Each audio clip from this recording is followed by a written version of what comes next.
रात का समय, जंगल के पास एक टूटी फूटी हवेली। आरव और सिया टॉर्च की रोशनी में हवेली की ओर बढ़ रहे हैं। हवेली जर्जर हालत में है और वहां एक अजीब सन्नाटा पसरा हुआ है। आरव धीमी आवाज में, सिया, क्या तुम्हें भी ऐसा लग रहा है कि हमें यहां नहीं आना चाहिए था?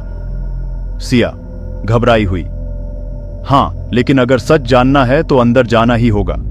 दरवाजे की चरमराहट के साथ वे अंदर दाखिल होते हैं। हवा में अजीब सी गंध है और फर्श पर पुराने खून के धब्बे दिख रहे हैं। जैसे ही आरव और सिया अंदर आते हैं, अचानक दरवाजा खुद ब खुद बंद हो जाता है। टॉर्च की रोशनी में एक कोने में कोई परछाई हिलती हुई दिखती है। सिया डर से कांपते हुए, आरव, वो देखो। आरव आश्चर्य और डर के साथ, यह कोई खेल नहीं है, यहां सच में कुछ है। तभी एक तेज चीख सुनाई देती है और हवेली के अंदर लगे आईने में किसी का अक्स दिखता है। यह वही आत्मा है जो इस गांव में सालों से लोगों को सताती आई है। अगले दिन आरव और सिया गांव के सबसे बुजुर्ग रामलाल से मिलने जाते हैं। रामलाल कांपते हाथों से एक पुराना ग्रंथ निकालते हैं। रामलाल गंभीर स्वर में, तुम दोनों को उस हवेली से दूर रहना चाहिए था, वहां कोई नहीं बल्कि एक बधुआ है। सिया चौंकते हुए, बधुआ?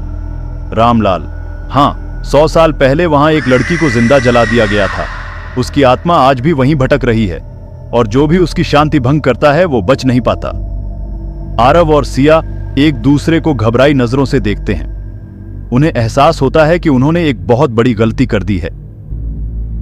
आरव और सिया तय करते हैं कि आत्मा को मुक्त करने का कोई उपाय निकालना होगा।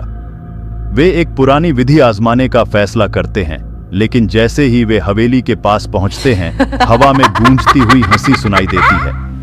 रहस्यमयी छाया, गूंजती आवाज में, अब तुम नहीं बचोगे।